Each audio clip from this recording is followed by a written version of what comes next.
నిరాశ భారత ప్రధాని నరేంద్ర మోదీని హత్య చేసేందుకు అమెరికా స్కెచ్ వేసిందా? యుఎస్ కు చెందిన సిఐఏ ఏజెంట్ కుట్ర పన్నారా? చైనా పర్యటనలో మోదీని హతమార్చాలని అమెరికా అనుకుందే. మోదీ ప్రాణాలను రష్యా అధ్యక్షుడు పుతిన్ కాపాడారా? ఈ ప్రశ్నలు ప్రపంచ దేశాల్లో సంచలనంగా మారాయి. ఇదే ఇష్యూపై ప్రపంచ మీడియాలో వస్తున్న స్టోరీస్ ప్రకంపనలు సృష్టిస్తున్నాయి. ఈ స్కెచ్ పై అధికారికంగా ఎలాంటి సమాచారం లేకున్నప్పటికీ అంతర్గతంగా మాత్రం జోరుగా కథనాలు వస్తున్నాయి. బంగ్లాదేశ్ చైనా వేదికగా జరిగినటువంటి కొన్ని పరిణామాలు తాజాగా వేడి వేడి చర్చకు ఆస్కారం కల్పిస్తున్నాయి. అసలు ఏం జరిగిందనే దానిపై ఊహాగానాలు బయటకు వస్తున్నాయి. షాంఘై సహకార శిఖరాగ్ర సదస్సులో పాల్గొనేందుకు ప్రధాని మోదీ ఆగస్టు 30వ తేదీన చైనాలోని తియాన్జిన్కు వెళ్లారు. అదే టైంలో ఆగస్టు 31న బంగ్లాదేశ్ రాజధాని ఢాకాలో అమెరికా ఏజెంట్ ఆర్వెల్ జాక్సన్ అనుమానాస్పద స్థితిలో చనిపోయాడు. బంగ్లాదేశ్ సైనికులకు శిక్షణ ఇచ్చేందుకు ఆర్వెల్ జాక్సన్ ఢాకా వచ్చినట్లుగా చెబుతున్న సిఐఏ ఆదేశాల మేరకు ప్రధాని మోదీని హత్య చేసేందుకు పక్కా ప్లాన్ వేసినట్లు ఆరోపణలు వస్తున్నాయి. మోదీ హత్యకు కుట్ర జరుగుతుందని రష్యా ఇంటెలిజెన్స్ అధికారులకు సమాచారం అందింది. ఆ వెంటనే అలర్ట్ అయినటువంటి పుతిన్ నిఘా విభాగం భారత రీసెర్చ్ అండ్ ఎనాలిసిస్ వింగ్ అయినటువంటి రాకు సమాచారం అందించారు. దీంతో రష్యా భారత ఇంటెలిజెన్స్ అధికారులు అత్యంత సీక్రెట్ గా ఢాకాలో ఉన్న సిఐఏ ఏజెంట్ జాక్సన్ ను లేపేశారని విశ్లేషణలు కూడా వస్తున్నాయి. అయితే షాంఘై సదస్సులో ఉన్న రష్యా అధినేత పుతిన్ ప్రధాని మోదీ మధ్య ఒక చర్చ జరిగింది. అది మర్డర్ స్కెచ్ న్యూస్ కి సపోర్ట్ చేస్తోంది. హత్య కుట్రను ముందుగానే తెలుసుకున్నటువంటి పుతిన్ షాంఘై సదస్సు సందర్భంగా ప్రోటోకాల్ కు విరుద్ధంగా మోదీని తన అధికారిక ఫోర్టిఫైడ్ వాహనంలో తీసుకెళ్లారు. కారులోని ఇద్దరి మధ్య 45 నిమిషాల పాటు కూడా చర్చలు జరిగాయి. కారులోనే 45 నిమిషాల పాటు చర్చలు చేయడం అనేది ఇక్కడ అసాధారణమైన విషయం. ఎక్కడ మధ్యలో ట్రాన్స్లేటర్స్ లేకుండా అటు పుతిన్ ఇటు మోదీ ఆ ఫొటోస్ కూడా మనకి వైరల్ అయ్యాయి కూడా. అయితే పుతిన్ ఉపయోగించే ఆర్ఎస్ లిమోసిన్ వాహనం ఉపగ్రహ ట్రాకింగ్, ఆడియో బగ్లు, సిగ్నల్ ఇంటర్స్పెషన్స్ కు సహా అన్ని రకాల ఎలక్ట్రానిక్ నిఘా నుంచి పూర్తిగా రక్షిస్తుంది. దానికి సంబంధించినటువంటి ఎటువంటి దాడి జరిగినా దానికి ఫుల్ ప్రొటెక్షన్ ఉంటుందన్నమాట ఆ వెహికల్కి. ఆ వెహికల్లోనే మోదీకి లైఫ్ థ్రెట్తో పాటు మర్డర్ స్కెచ్ ప్లాన్ చేసిన జాక్సన్ విషయాలపై ఈ కారులోనే పుతిన్ మోదీతో మాట్లాడారని టాక్ నడుస్తోంది. పాశ్చాత్య దేశాల నిఘా సంస్థల కళ్ళు చెవులకు దూరంగా ఉండేలా చర్చలకు పుతిన్ తన కారును ఎంచుకున్నారు. వాహనంలోని ఆధునిక జామింగ్ వ్యవస్థలు, సౌండ్ ప్రూఫ్ ఇంటీరియర్లు ఉండడంతో వారి సంభాషణను ఎవరు ట్రాక్ చేయలేరు, రికార్డు కూడా చేయలేరు. చైనా హోస్టు లేదా అమెరికన్ గూఢచారి ఉపగ్రహాలు కూడా పసిగట్టలేవన్న ధీమాతోనే ఆ కారులోనే కీలక అంశాలను చర్చించుకున్నారని అనుకుంటున్నారు విశ్లేషకులు. ఇక చైనా టూర్ తర్వాత ప్రధాని మోదీ సెమికాన్ ఇండియా 2025 సమ్మిట్ లో పాల్గొన్నారు. సదస్సులో మోదీ ప్రసంగం ప్రారంభించే ముందు తన చైనా పర్యటన గురించి చెప్పారు. దానికి వీక్షకులు చప్పట్లతో అభినందనలు తెలిపారు. అక్కడే మరొక ఇన్సిడెంట్. ప్రధాని మోదీ ఒక ఆశ్చర్యమైన కామెంట్ చేశారు. ఇప్పటి వరకు ఎక్కడా ఏ సందర్భంలోనూ ఇటువంటి కామెంట్ మనం చూడలేదు. మీరు క్లాప్స్ కొడుతున్నారు, ఓకే, నేను చైనా పర్యటనకు వెళ్ళినందుకు కొడుతున్నారా లేక తిరిగి క్షేమంగా వచ్చినందుకు క్లాప్స్ కొడుతున్నారంటూ చమత్కరించినట్టుగా అప్పుడు కనిపించినటువంటి సిచ్యువేషన్. అప్పుడు మోదీ హావభావాలు చూసినా ఇప్పుడు మనం అన్ని గనక చూస్తూ ఉంటే చాలా క్వశ్చన్స్ అయితే రేజ్ అవుతున్నాయి. ఇక మోదీ చేసిన ఈ కామెంటే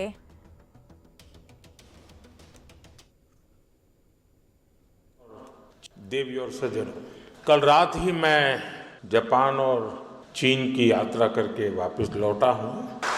आप गया था इसकी ताली बजा रहे हो, आया हूँ इसकी ताली बजा रहे हो.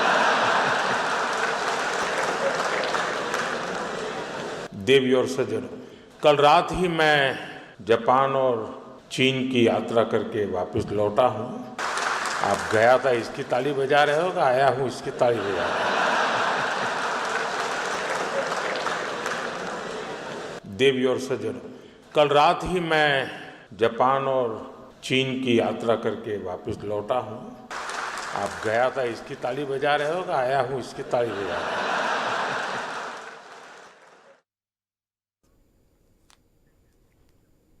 చూసాంగా మోదీ చేసిన కామెంట్స్. వాళ్ళు క్లాప్స్ కొట్టారు చైనా వెళ్ళినందుకు అని చెప్పిన వెంటనే అక్కడ కూర్చున్నటువంటి వీక్షకులందరూ క్లాప్స్ కొడుతుంటే, క్లాప్స్ కొడుతున్నారు నేను చైనాకి వెళ్ళినందుక లేదంటే చైనా నుంచి తిరిగి వచ్చినందుక అంటే చిన్న చమత్కారంగా మాట్లాడినప్పటికీ, చిన్న స్మైల్ కనిపిస్తున్నప్పటికీ దాంట్లో ఏదో ఒక తెలియనటువంటి హావభావాలు మోదీ ఫేస్లో మనకి క్లియర్గా కనిపిస్తుంటాయి. అయితే మోదీ చేసిన ఈ కామెంటే అమెరికా హత్య కుట్రను తెలియజేస్తున్నాయంటూ పలువురు అభిప్రాయం కూడా వ్యక్తం చేస్తున్నారు. ఇలా మోదీ చైనా పర్యటన, ఢాకాలో సిఐఏ ఏజెంట్ హత్య మోదీని పుతిన్ తన అధికారిక వాహనంలో తీసుకెళ్లడం, సుమారు 45 నిమిషాల పాటు కారులోనే మాట్లాడుకోవడం వంటి పరిణామాలు. అదేవిధంగా మోదీ రావడం కోసం మన విజువల్స్లో చూస్తోంది, అక్కడ చైనాలో మీటింగ్ వెళ్తున్నప్పుడు మోదీ వస్తున్నప్పుడు పుతిన్ తన వెహికల్ తన సెక్యూరిటీతో పాటు అక్కడ వెయిట్ చేస్తున్నారు. మినిమం 10 మినిట్స్ పాటు, 10 నిమిషాల పాటు పుతిన్ అక్కడే వెయిట్ చేస్తున్నారు ఆయన సెక్యూరిటీతో. అదే పాటు వెహికల్తో మోదీ వచ్చే వరకు. అక్కడ వచ్చిన తర్వాత మోదీ తన వెహికల్ కాకుండా పుతిన్ వెహికల్లో కూర్చున్నారు. అక్కడి నుంచి 45 నిమిషాల పాటు చర్చ జరిగింది. సో ఇక్కడ మోదీ హత్య కుట్రను కూడా తెలియజేయడానికి ఆ వెహికల్ ఎంచుకున్నారు అనేది సోషల్ మీడియాలో జోరుగా అయితే ప్రచారం జరుగుతోంది. అయితే అంత కీలకమైన వ్యక్తి అనుమానాస్పద స్థితిలో చనిపోతే అమెరికా ఎందుకు స్పందించలేదు అనేది మరొక ప్రశ్న. అమెరికా నుంచి ఎటువంటి రియాక్షన్ ఎందుకు లేదు అనేదే ప్రశ్న. ఈ ఇష్యూని మరింత చర్చకు పెడితే కనుక బండారం బయటపడుతుందా, అమెరికా బయటపడుతుందా? అందుకని నిజంగానే అమెరికా ప్లాన్ చేస్తుందని అనుకోవచ్చా? ఎందుకంటే అమెరికా ఎక్కడ సాధారణ పౌరులు చనిపోయినా ఆ దేశంపై ఒక నింద వేస్తూ ఉంటుంది, ఇక్కడ ఇటువంటి పాలన నడుస్తుందని. మరి ఇంత స్పెషల్ ఆఫీసర్ చనిపోయినా దీనికి సంబంధించి ఒక్క మాట కూడా బయట రాలేదు. ఇది నార్మల్గా జరుగుతుంటుందని చెప్పి ఒక చిన్న మాటతో దాన్ని పక్కకి తోసిపుచ్చే ప్రయత్నం చేసింది. ఎందుకు? బంగ్లాదేశ్కి సంబంధించినటువంటి ఎంబసీ కూడా దానికి వెళ్ళి చెక్ చేయడానికి కానీ లేదంటే అక్కడి నుంచి ఆ డెడ్ బాడీని తీయడానికి కానీ పర్మిషన్ కూడా ఇవ్వలేదు.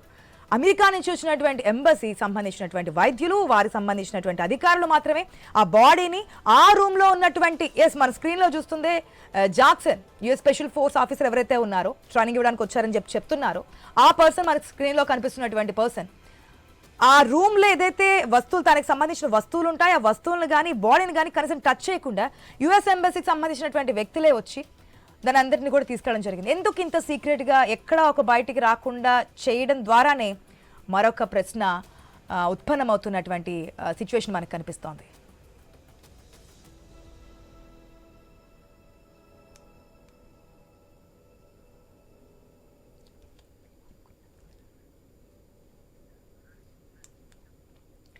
రైట్. అయితే ప్రధాని నరేంద్ర మోదీ చుట్టూ ఉండే రక్షణ ఎలా ఉంటుంది అనే దాని గురించి ఒకసారి మాట్లాడదాం. ఎంతమంది సెక్యూరిటీ ఉంటారనేది ఒకసారి తెలుసుకుందాం. విశాఖ పర్యటన నేపథ్యంలో ఈ అంశం ఇప్పుడు ఇంట్రెస్టింగ్గా మారింది. ప్రధాని రాష్ట్రాల పర్యటనకు వెళ్ళినప్పుడు భద్రత ఏ స్థాయిలో ఉంటుందనేది మనం ఇప్పుడు మాట్లాడదాం. రాష్ట్ర ప్రభుత్వం రోల్ ఏంటి, భద్రతా ప్రోటోకాల్ ఏం చెబుతోంది, ప్రధాని కాన్వాయ్ ఎలాంటి సెక్యూరిటీ మధ్య నడుస్తుందో ఒకసారి క్లియర్గా తెలుసుకునే ప్రయత్నం చేద్దాం. మోదీ టైట్ సెక్యూరిటీకి సంబంధించి ఫస్ట్ పాయింట్ మనం చూస్తే ఫస్ట్ లైన్ లో సెక్యూరిటీ కార్ ఉంటుంది. అది ప్రధాని కాన్వేలలో అత్యాధునిక వాహనాలు కూడా ఉంటాయి. అన్నింటిలో మొదటిది సెక్యూరిటీ కార్, ఆ తర్వాత అడ్వాన్స్డ్ పైలట్ కార్ ఉంటుంది, ఆపై డైరెక్ట్ సెక్యూరిటీ కార్ ఉంటుంది. ప్రధాని కూర్చునే వాహనాల్లో 2 ఆర్మ్డ్ BMW 7 సిరీస్ సెడాన్లు, 6 BMW X5లు, ఒక మెర్సిడెస్ బెంజ్ అంబులెన్స్ తో పాటు మరొక డజన్ వాహనాలు కూడా ఉంటాయి ఆయనకు సంబంధించినటువంటి వెహికల్స్ లో. ఇవన్నీ పూర్తిగా కూడా బుల్లెట్ ప్రూఫ్ వాహనాలే ఉంటాయి. బుల్లెట్లు వర్షం కురిసినప్పటికీ కూడా, బాంబు పేలుళ్లు జరిగినప్పటికీ కూడా అదంతా తట్టుకునే విధంగా ఉండడమే ఇక్కడ దీని స్పెషాలిటీ అని చెప్పొచ్చు. ఇక మోదీ టైట్ సెక్యూరిటీ 2. ఇక రెండో విషయానికి వద్దాం. Special protection group. ప్రధాని భద్రత అత్యంత కట్టుదిట్టంగా ఉంటుంది. స్పెషల్ ప్రొటెక్షన్ గ్రూప్ ముందుగా సెక్యూరిటీ బాధ్యతలన్నింటినీ కూడా చూస్తోంది. 2వ సర్కిల్ పర్సనల్ గార్డులు ఉంటారు. 3వ సర్కిల్లో NSG కమాండర్లు ఉంటారు. వీళ్ళు ఏ ఆపదలోనైనా సులువుగా స్పందిస్తారు, వెంటనే కూడా రెస్పాండ్ అవుతారు. అక్కడి నుంచి ఆయన సేఫ్గా బయటకు తీసుకొస్తారు. ఇక 4వ సర్కిల్ పారామిలిటరీ దళం. ఇందులో కఠినమైన శిక్షణ పొందినటువంటి వివిధ పారామిలిటరీ బలగాలకు చెందినటువంటి అత్యుత్తమ సైనికులు ఉంటారు. ప్రధాని వెళ్లే రాష్ట్రానికి చెందినటువంటి పోలీసులు ఇక్కడ 5వ సర్కిల్లో సెక్యూరిటీ బాధ్యత నిర్వహిస్తుంటారు. ఫస్ట్ 4 కూడా మనకి సంబంధించిన వాళ్ళే ఉంటారు. ఆఫ్టర్ దట్ నెక్స్ట్ ప్లేస్ లో ఏ రాష్ట్రానికి వెళ్తున్నారు ఆ రాష్ట్రానికి సంబంధించిన సెక్యూరిటీ ఉంటుంది. ఇక మోదీ టైట్ సెక్యూరిటీ 3 విషయానికి వస్తే SBG కమాండ్ ఫైనల్. ఏవైనా ర్యాలీలు కానీ, బహిరంగ సభలు కానీ, రోడ్ షోలు ఏదైనా జరిగినా ఫైనల్ గా భద్రత చూసేది SPG గ్రూప్. ప్రధాని జన సమూహాన్ని దగ్గరికి వెళ్లే సమయంలో మరిన్ని ప్రత్యేక జాగ్రత్తలు తీసుకుంటారు, నలువైపులా చూసుకుంటారు. అప్పుడు పోలీసులతో పాటు ఇతర భద్రతా సిబ్బంది కూడా ప్రత్యేకంగా పర్యవేక్షిస్తుంటారు. కొంతమంది మఫ్టీలో కూడా ఉంటారు, ఎందుకంటే ఎవరికి అనుమానం రాకుండా మఫ్టీలో కూడా గస్తీ కాస్తుంటారు. రాజకీయ కార్యక్రమాలలో ప్రధాని కూడా ప్రోటోకాల్ నుంచి తప్పుకునేలా ఆయన భద్రతా సిబ్బందిపై ఒత్తిడి ఉంటుంది. అలాంటి సమయాల్లో SBG ఫైనల్ స్టాండ్ తీసుకుంటూ ఉంటుంది. అక్కడ అనుకూలమైనటువంటి పరిస్థితులు లేకపోతే గనుక ఖచ్చితంగా ప్రధానికైనా సరే నో చెప్తోంది SPG. ఎందుకంటే అక్కడ వాళ్ళకి సెక్యూరిటీ ఇవ్వలేని పొజిషన్ ఉంటే గనక, అక్కడంతా పర్యవేక్షించలేకపోతున్నాము, మేము మిమ్మల్ని సేఫ్గా ఉంచుతామా అన్న ఏదైనా చిన్న డౌట్ ఉన్నా సరే అక్కడ వెళ్ళడానికి ప్రధానికి కూడా పర్మిషన్ ఇవ్వరన్నమాట. ఒక సందర్భంలో SPG నో అని చెప్పేసే సందర్భాలు కూడా ఉంటాయి.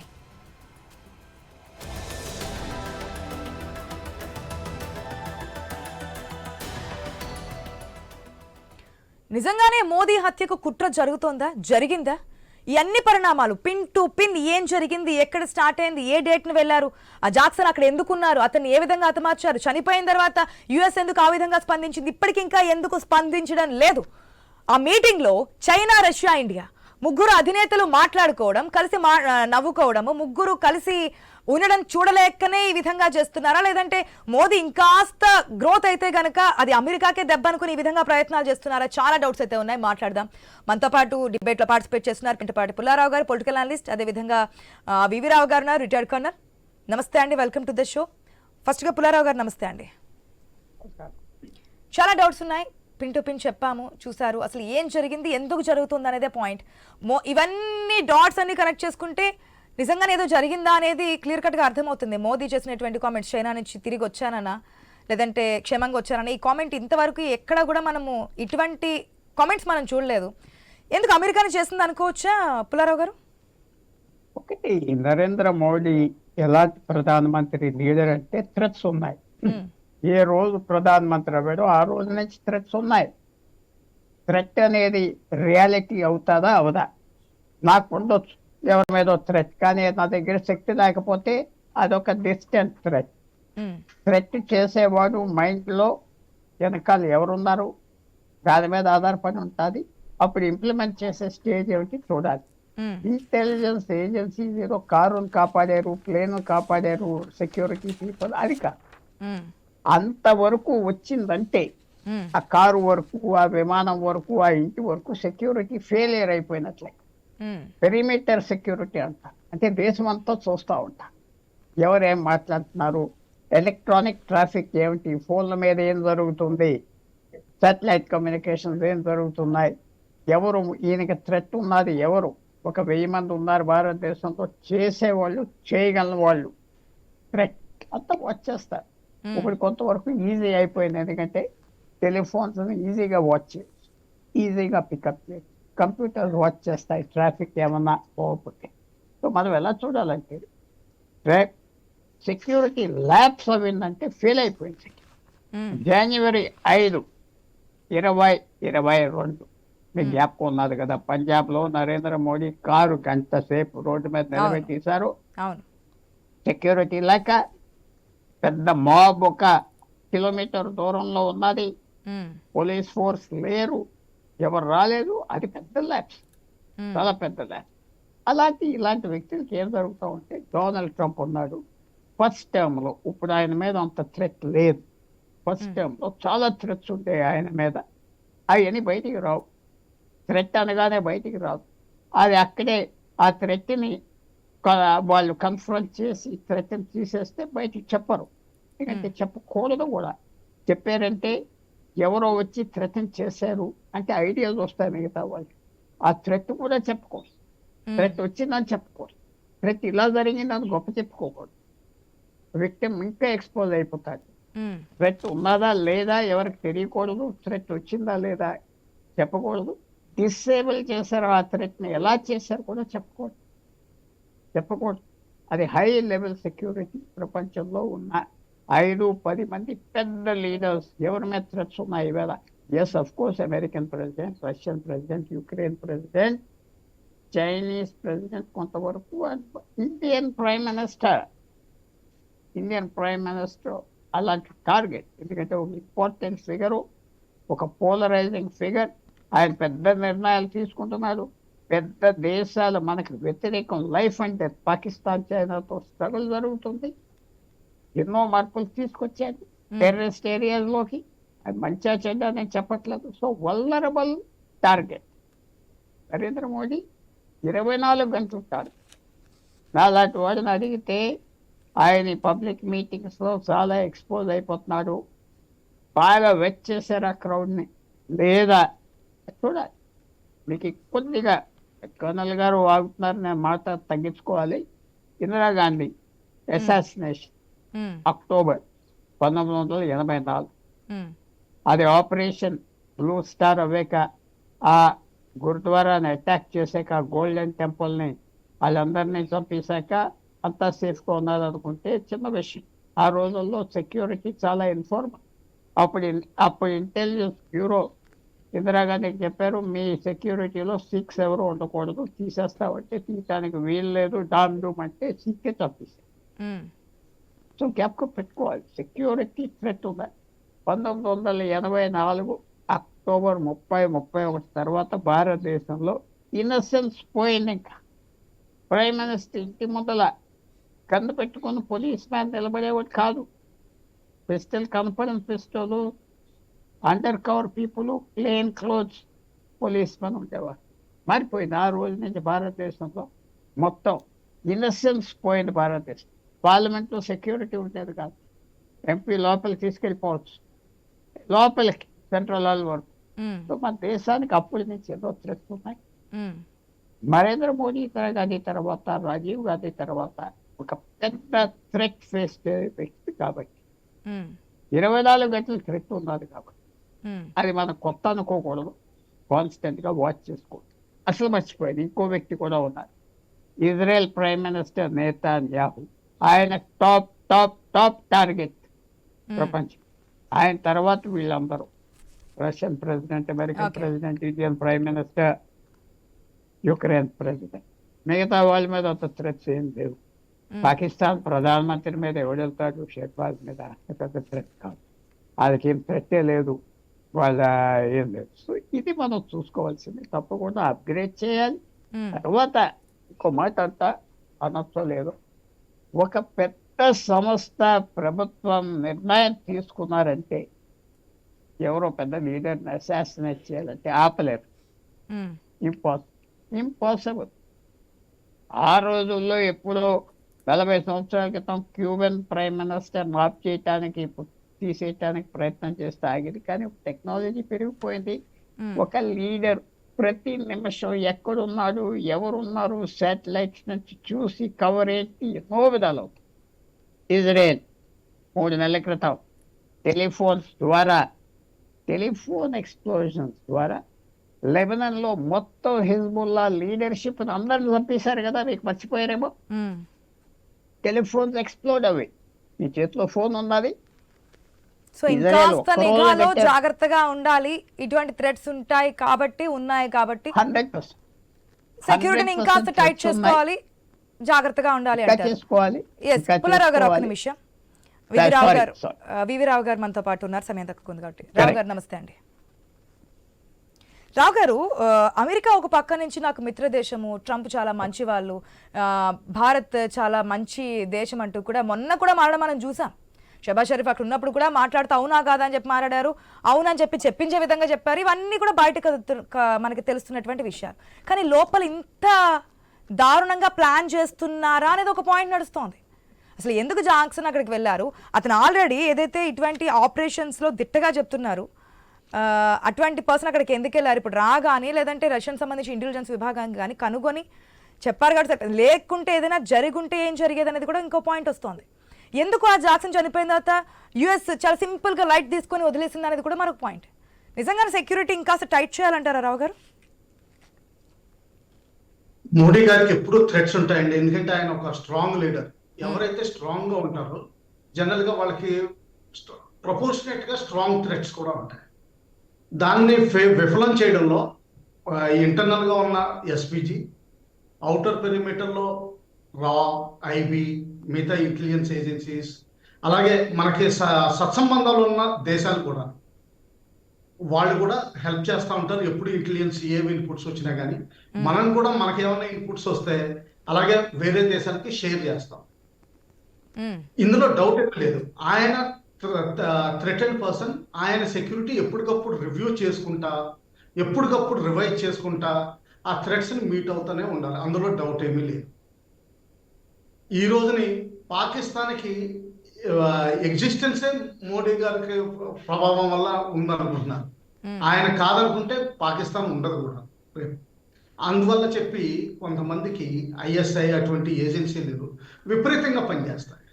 అయితే ఒక పర్టికులర్ ఏజెన్సీని, ఎక్కడో వెస్టర్న్ కంట్రీలో ఉన్న ఏజెన్సీని ఏదో కొన్ని టారిఫ్ రేట్స్ వీటి మీద కొంచెం డివిజన్స్ ఉన్నంత మాత్రాన మనం వాళ్ళని బ్లేమ్ చేయాల్సిన అవసరం లేదు. సెప్టెంబర్ 1వ తారీఖున వచ్చిన న్యూస్ మీరు చూస్తే, ఎప్పుడైతే ఈ టెరెన్స్ జాక్సన్ ఢాకాలో పోయారో హాస్పిటల్లో, ఆ న్యూస్ చూస్తే యాక్చువల్గా చాలా స్పష్టంగా తెలుస్తుంది.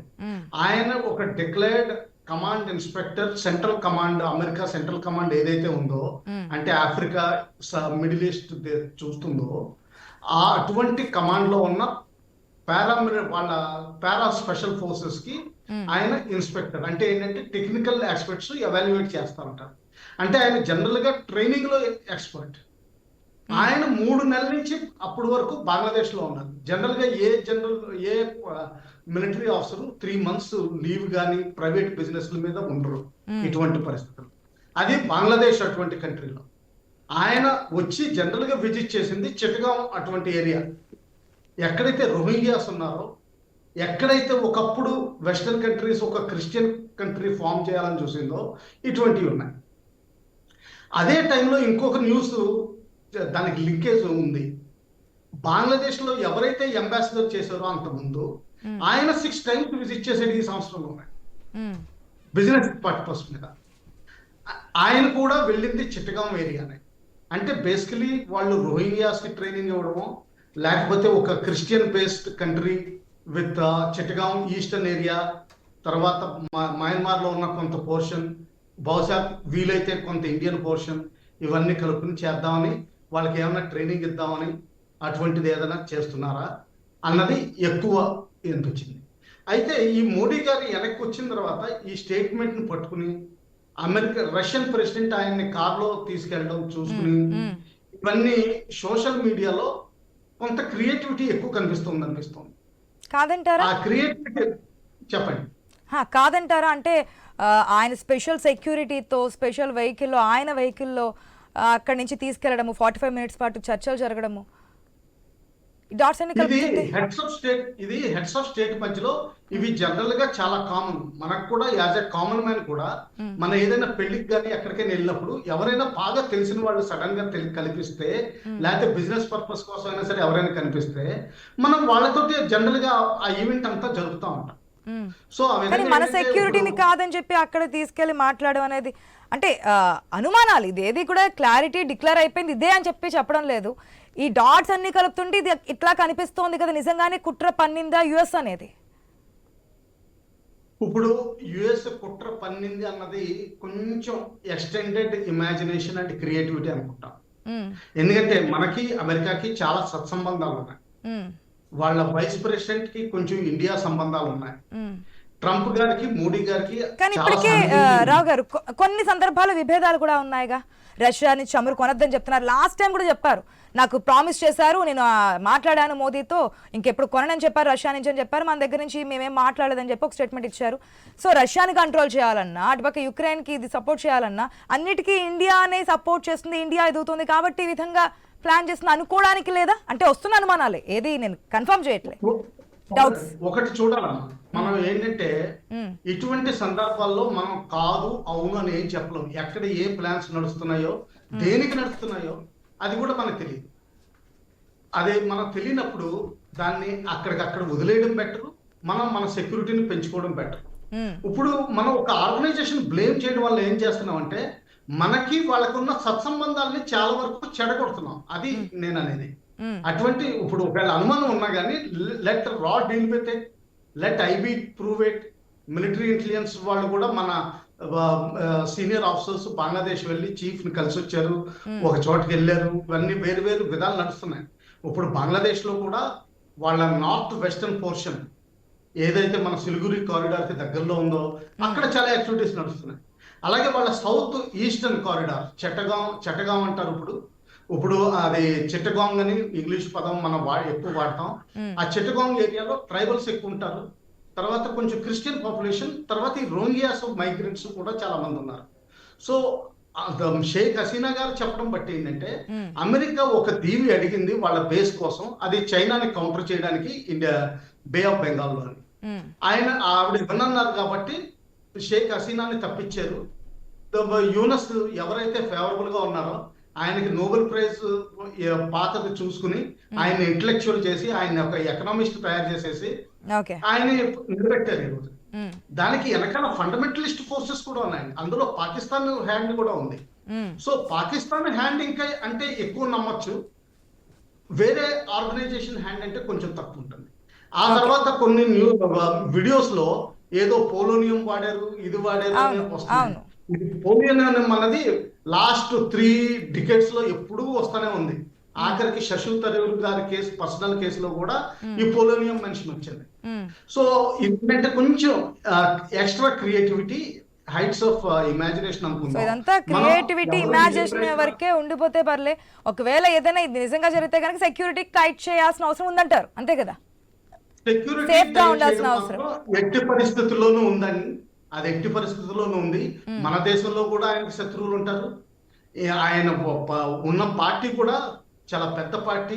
అన్ని చోట్ల అందరికీ సత్సంబంధాలు ఉండాలని లేదు. ప్రపంచ దేశాలు ఎదుగుతున్నటువంటి దేశం కూడా కదా. ఇది వరకు ఏ దేశాలు అయితే మనతో మారలేదు, ఇప్పుడు అదే దేశాలు వచ్చి చేతులు కలపడానికి సిద్ధమవుతున్నటువంటి సిచ్యువేషన్స్ కనిపిస్తున్నాయి కదా. అవునండి. సో ఆయన సెక్యూరిటీ చాలా వరకు పెంచాల్సి ఉంది.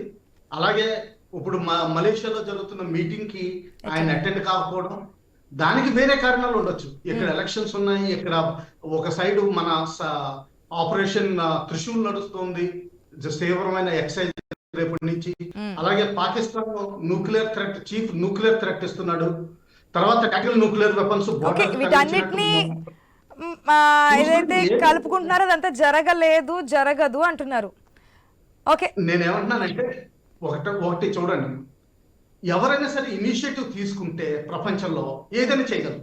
సో టెర్రరిస్టులు కానీ ఇటువంటి ఇంటెలిజెన్స్ ఆర్గనైజేషన్స్, ఫారెన్ హెడ్స్ ని తీసేసే అటువంటి ఇరాదా ఉన్న ఆర్గనైజేషన్స్ కానీ ఏదైనా ఇనిషియేటివ్ తీసుకుంటే ఏదైనా చేయగలరు.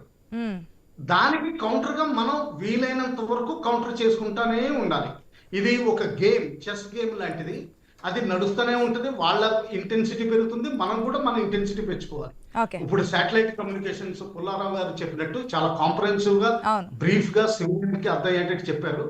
ఆయన చెప్పిన దాంట్లో ఏంటంటే శాటిలైట్ కమ్యూనికేషన్స్, తర్వాత ఇంటర్నెట్, బ్లాక్ ఇంటర్నెట్ అని ఒకటి ఉంటుంది, బ్లాక్ వెబ్ అంటారు, అటువంటి కమ్యూనికేషన్స్. తర్వాత ఇంకోటి ఏంటంటే మన శత్రు దేశాల్లో జరుగుతున్నది ఏంటి, అక్కడ మన ఇండియాలో కూడా జరుగుతున్నది ఏంటి, ఇవన్నీ గమనిస్తూనే ఉండాలి. ఆ లెక్కను చూస్తే రాజీవ్ గాంధీ గారి సమయంలో మనకి పాలెస్టీనా అరఫత్ గారి నుంచి ఇన్పుట్ వచ్చినట్టు మీడియాలో వార్తలు వచ్చినాయి.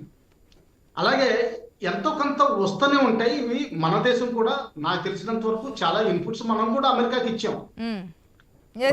షెడ్యూల్ అది క్లియర్ గానే ఉంటుంది కదా, ఈ టైంకి ఇక్కడికి వెళ్తున్నారు, ఈ టైంలో మీటింగ్ ఉంటుంది, ఈ టైంకి ఇక్కడ వెళ్తారు అనేది ఈ గేమ్ నడుస్తుంది. నేను అనేది ఏంటంటే ఇప్పుడు సిఐఏని బ్లేమ్ చేయడం మన సత్సంబంధాలు కొంచెం చెడగొట్టుకున్నట్టే అవుతుంది. ఒకవేళ కాంక్రీట్ ప్రూఫ్ దొరికితే పర్వాలేదు, అది కాంక్రీట్ ప్రూఫ్ దొరకదు. అది దొరికినా గానీ దానికి మన జాగ్రత్తలో మనం ఉండాల్సిన అవసరం ఎంతైనా ఉంది. జాగ్రత్తలో ఉండాలి. అది మాత్రం. థ్యాంక్ యూ వివిరావు గారు. అదేవిధంగా థ్యాంక్ యూ సో మచ్ అండి పుల్లారావు గారు. సో మొత్తంగా ఇప్పటి వరకు ఎటువంటి ఆధారాలు లేవు కాబట్టి మనం ఏమనట్లేదు, కానీ ప్రధాని సెక్యూరిటీ ఇంకాస్త పెంచాలి, థ్రెటింగ్స్ అనేది ఎక్కడి నుంచైనా వస్తుంటే, ఎందుకంటే మన దేశం ఎదుగుతున్న దేశం, పక్క దేశాలన్నీ కూడా మన దేశం వైపు చూస్తున్నటువంటి సిచ్యువేషన్స్లో ఇంకాస్త థ్రెటింగ్స్ ఎక్కువగానే ఉంటాయి కాబట్టి సెక్యూరిటీ కూడా పెంచాల్సిన ఆస్కారం ఉంటుంది అంటున్నారు. చూద్దాం ఇంకెంత టైట్ సెక్యూరిటీ ఉంటుందో, ఇంకెంత నిఘా వ్యవస్థ విస్తృతపరుస్తారనేది. ఇది వాటికి వచ్చిన వరకు కీప్ వాచింగ్.